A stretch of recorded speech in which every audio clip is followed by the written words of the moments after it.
I'ma make. Are you gon' make it or break it? Are you gon' make it or break it?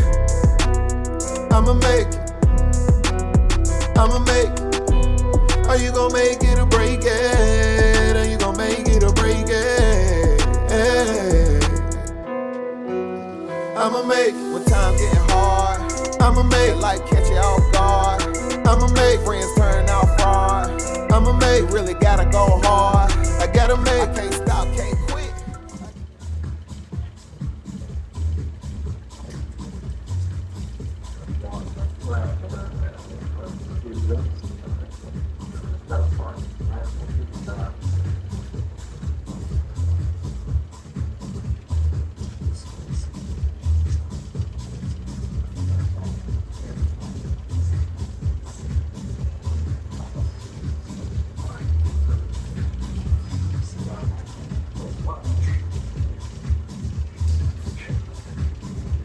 Airdrop finish line dude right there.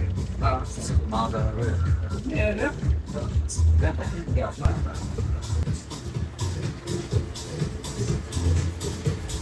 But I also got a membership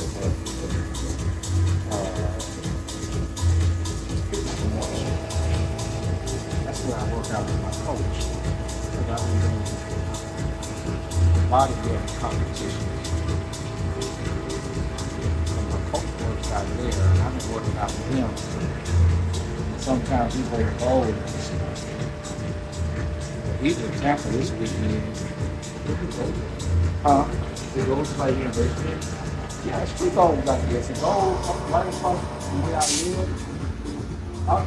I live right at the Harrisburg line. So if I cross 485 from where I live, right there, 485. I said, we can back down this here. It's called Patrick Church Road.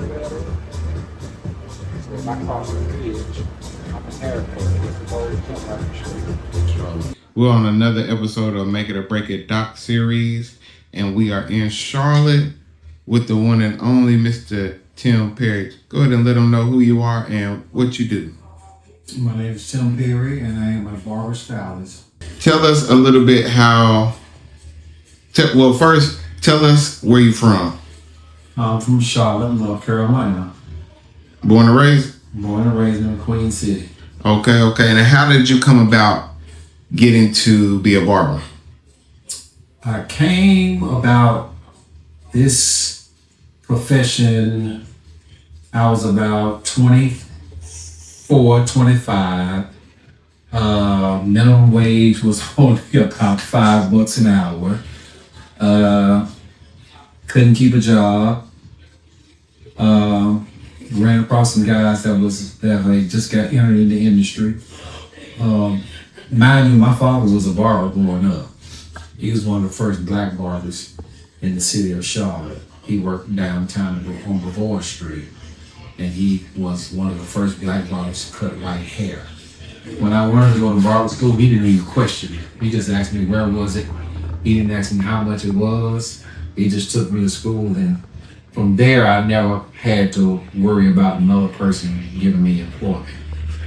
Okay. And so what year would you say that was? That was in 1984. So you've been cutting hair since 1984? Initially, when I first got into the industry, I was a hairdresser. I was a hairdresser for about 25, maybe 30 years. Okay. And how did you like that? I love being a hairdresser. Actually, I loved it more than this. Because it was a lot more creative, and it was definitely a whole lot more money. The average haircut during the 80s and the 90s was only about, you couldn't even make $20 for a haircut and a beard trim. The average hairstyle is, the way in our shop, is running from $70 to $200. Oh, okay. That's pretty good. Mm-hmm. So how long would you say you've been cutting hair? I'm thinking maybe close to 40 years, I think, but I started when I was like 25. Okay. And I'm 66 now. Okay. 66. Okay, what you do to stay in shape, man? I used to play a lot of basketball. Now I weight train. You weight train? Mm-hmm. Okay. And is that new or how long you been doing that? I've been weight training seriously now for the last 2 years. I'm currently in my second year as an amateur bodybuilder. Okay. Have you won any competition? I've placed. I've only won one, but I've placed in three of the four that I've been in. And what are those competitions? Shout them out if you want to. It's called it's NPC bodybuilding. So I'm trying to this year maybe get my pro card. Pro card is when you become professional. You can get endorsements and stuff like that, and you can actually win money. Okay. All right. That's pretty cool, man. 66 weightlifting, man. That's what's up. Mm-hmm. So tell us about your upbringing in Charlotte. My upbringing was pretty good. I had both parents who were middle class. We didn't want for a whole lot. We all had food, clothes, shelter, I guess the basic essentials. It was good. And when it comes to Charlotte, is there anything that you learned here to help shape you who you are today? It's a lot. I learned a lot from my father and my mother. I had to grow up fast because both of my parents got sick, and I had to pretty much take care of them. My mother died when I was 14, colon cancer. And my father died, I think I was like 35, and he had melanoma. He had cancer also. So basically I took care of both of them. Okay. But I learned a lot from my father as far as my work ethic and all of that stuff right there. That's basically who I learned it from. So someone that's trying to get into this industry, the hair industry, the barber industry, what advice would you give them just coming in?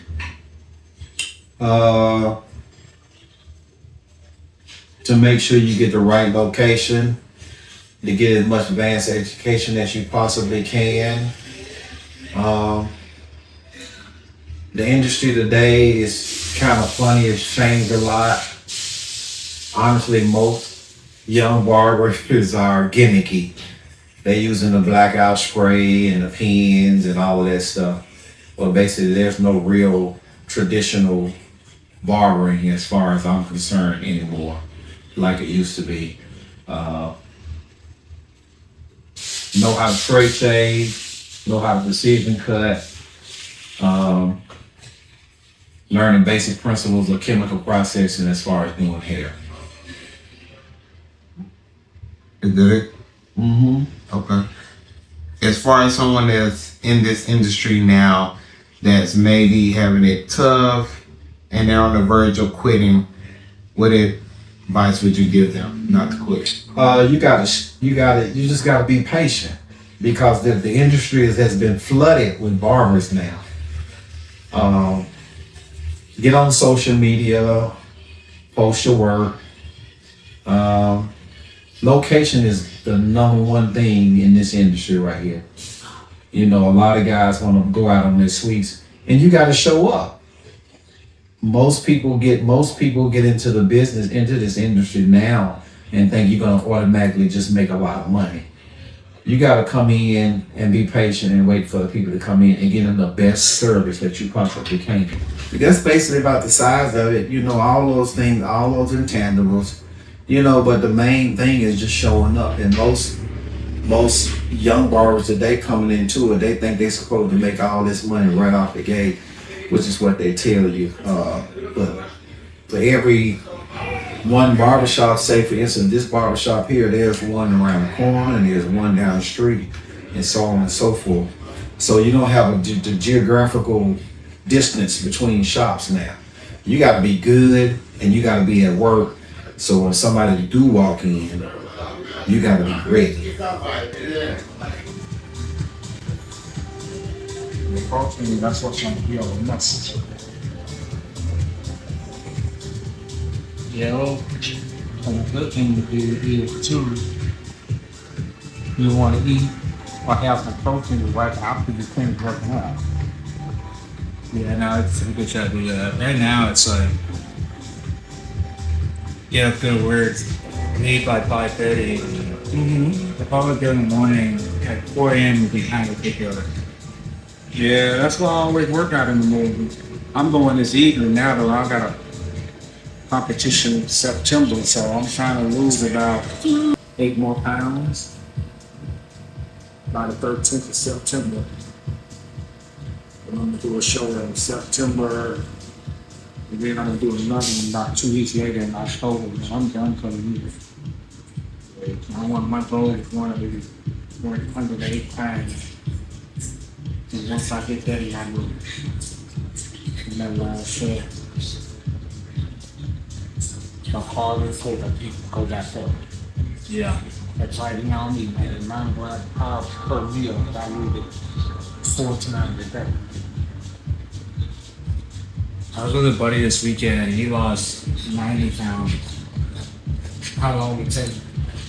I'd say about 2 years. Yeah, man. I'm like, I have an immediate flag. Oh, no. Yeah, that type of stuff. That's what my life. Don't even bring me in. So my grandfather had that as well. He did? And but he shielded it from us. He would come from like in the winter. He'd stay with us for a month. He'd come from Canada. And he just moved in with us. And he called it his operation. And it was just here for however long it took to change it. I think all the chemicals, he had that, skin cancer, a bunch of different cancers. Yeah, my dad he had melanoma. My dad had that too. Yeah, that's what my dad he passed away from. He had melanoma. So your dad was giving, your grandpa was saying, right? Yeah. Yeah, he was doing chemo and all of that. Yeah, it was crazy.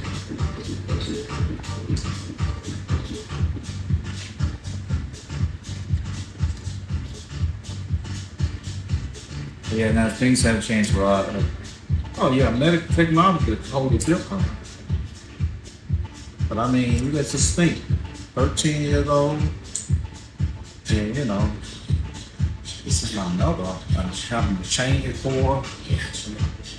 Yeah, no, I couldn't even that. Shoot, man, I think my mother kind of passed away. She was only weighing about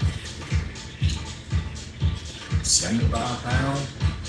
Yeah, she was young. She was 40 years old.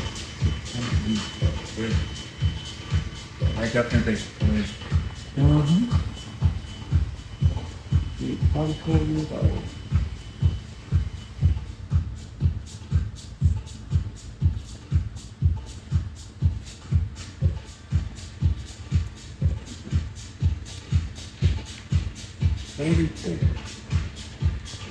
It's rest in peace. I wanted to send a video to my sister. My little sister, she never got to know my mother. She was only about 3 or 4. Yeah, and she got sick. So she only saw the sickness and passed away. But I didn't know. I don't know. I wanted to give her some type of memory the other side of not to send it to her. Maybe I wasn't gonna do it.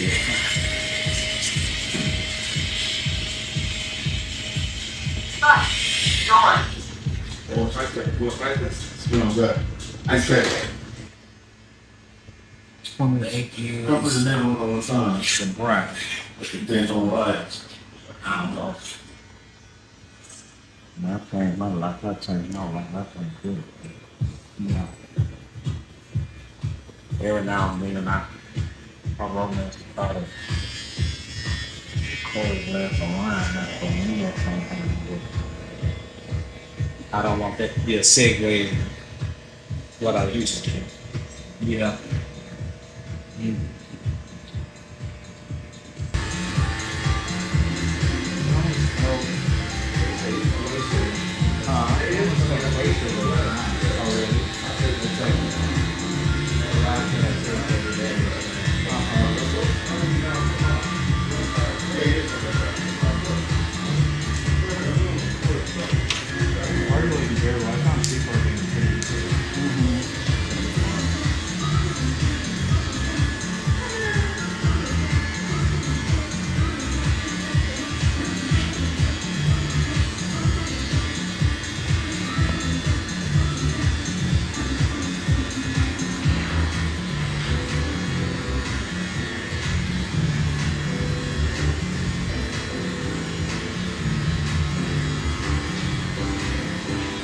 This is the first time going on family vacation with them.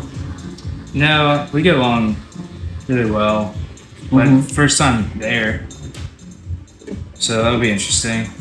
It's not gonna be Myrtle Beach or anything. Y'all start doing family vacation. I mean, you all the way in there. They moved from New York to here. Huh? They moved from New York to Lake Wiley. Oh, really? We're the closest to them now. Did they have a home in New York?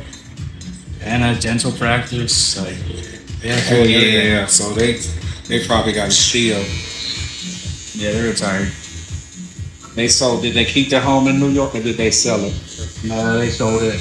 Oh, they made a ton of money off of it. The property there is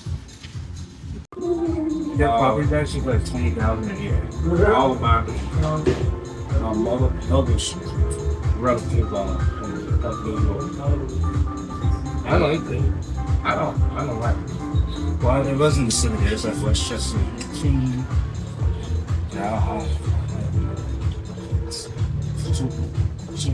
I've never been into the outskirts. The group of guys that work out there, they're from Jersey. And they are totally different than from the guys from Tennessee, like the Bronx, Harlem, and Manhattan. When you talk about those, you're talking about guys in the city. So they're not using suburban living like we are here, you know. Where you have home base, high-rise buildings, and stuff like that. And you know what? I know too. Urban Northern, yeah. Their mindset is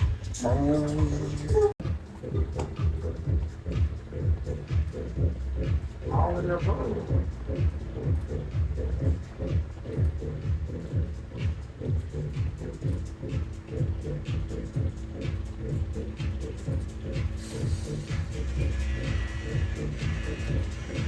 I'm the kid in the shop one day, and I'm like, yes sir. He was like, why are you saying yes sir to that little boy? I'm like, disrespect. I show him respect. He show me respect. You don't know about me. But I'm, he's younger than me.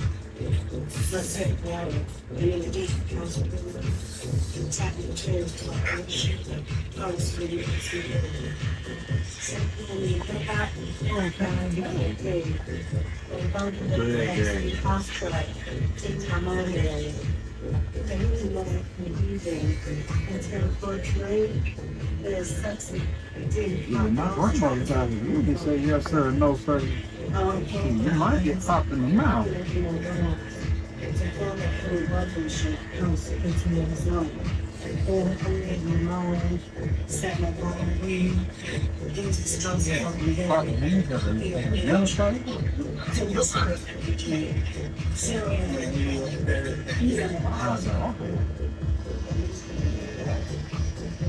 Oh, you don't talk like you 15 anymore. You don't talk like that.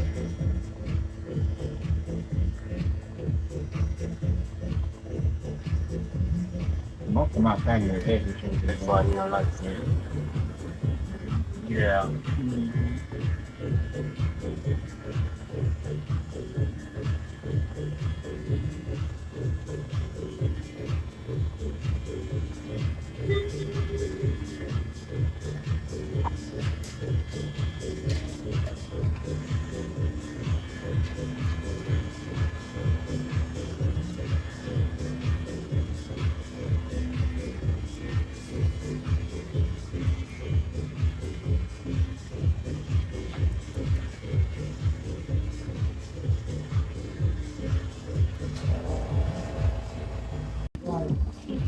was compromised, feeling alone.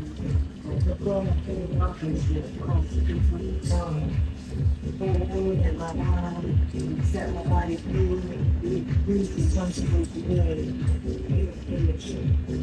Get him straight on. It looks like there's a full head of hair. Right now, you got a full head of hair. You didn't know. Oh, it ain't that. Tim said this one's on the house, right?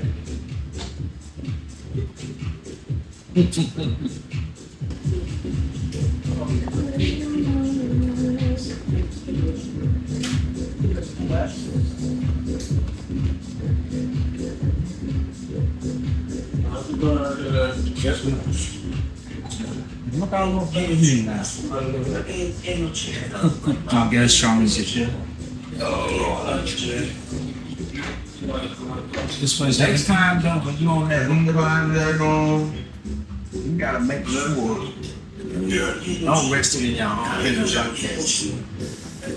You wanna have it like you punch it in your sit. I hit it early. Oh yeah. And you know what? I hit it yesterday. I'm tell you what, a lot of dudes mess up that incline. They like to hit their chest. You wanna always, just like on the bench, you don't wanna hit your chest. When you hit the chest, you bring it to past 90 degrees. You wanna stop like right here. That be your head. I'll tell you a good way to try, and you'll see what I'm talking about. Right. Get you some 50-pound dumbbells and lay on the floor and beat. Yeah. I have. When your elbows hit the floor, that'll be on your body. You know, rocking the same way on the bench, on the flat bench of the incline. And that means that right there will blow up. So what would you say make it or break it means to you? Make it or break it, showing up. It's just as simple as that. Showing up. I come to work, whether I got a full booking class or most of the time we book online, I'm gonna show up even if I don't have a booking. Because I may come in and don't have any bookings, but by the time I'm here, I get booked. Or I get the phone call, I wanna come in. I've done 6 clients today, and I didn't have a client on my book when I came in. But I still ended up in the 6 people. And basically that's how it works. You gotta show up for yourself. So what can people expect from you in the future? I don't know. I look, maybe if God willing, my health holds up, I'll probably work about another 10 years or so. That's basically, that's what I'm looking at. So at 10 years, that'll push me a little past a few years down from 70. So if I'm still functional, I'll probably just come in for a few hours a day. Just to have something to do. Okay. So right now you're just independently working for yourself. No other job, just straight No. independent. No. I don't have any other jobs. This is my, and that's why I say showing up is important. Because this is my job. This is how I make my living. That's what my father told me when I first got out of school and wanted to give him a free haircut. And he would not allow it because he said this is how I was going to take care of my family. And basically, I have been able to take care of my family. And tell us about your family. My family? Mm-hmm. You got wife, kids, or? Yeah, I'm married. I got kids. I got 2 sons. They're working. One's still at home, unfortunately. Ready for him to leave, but nevertheless, I got grandkids. That's about it. And how long you been married? About 16 years. Okay, that's what's up, man. Congratulations. Mm-hmm. And is your wife from Charlotte, or how did y'all meet? She's from, I think it's Clinton, North Carolina, something like that. We met. I don't want to go into that. Okay. What Let me see.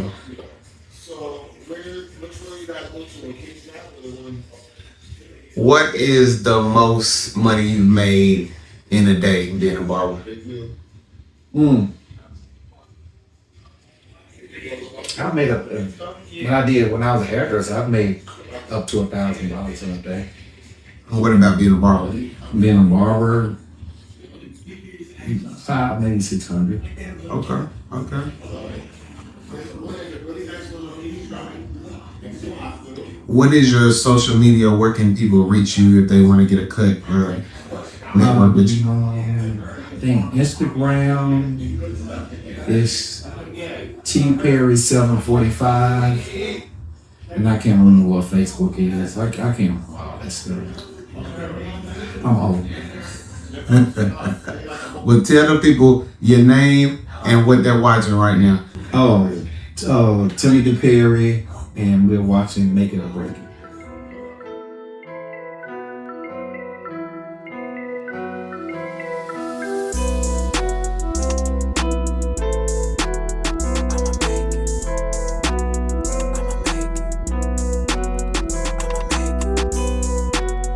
I'ma make it. I'ma make it. I'ma make it. Are you gonna make it or break it? Are you gonna make it or break it? I'ma make it. I'ma make it. Are you gonna make it or break it? Are you gonna make it or break it? I'ma make it.